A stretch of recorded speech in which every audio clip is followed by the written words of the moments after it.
4ാം ക്ലാസ്സിലെ പരീക്ഷയ്ക്ക് വരുന്ന കുറച്ച് ഭാഗങ്ങൾ പരിചയപ്പെടാം. പരിസ്ഥിതിയെ സംരക്ഷിക്കുന്നത് നിലനിർത്തുന്നതിനുമായി നമുക്ക് എന്തെല്ലാം പ്രവർത്തനങ്ങൾ ചെയ്യാം? ഒന്നാമത്തേത് reduce the use of plastic materials.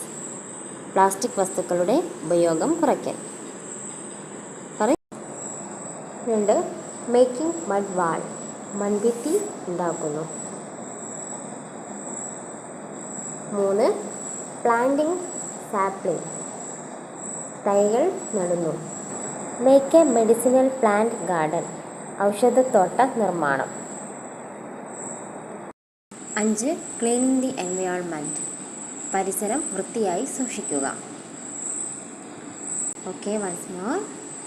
Making mud wall, reduce the use of plastic material, planting sapling, gardening, make a medicinal plant garden, cleaning the environment.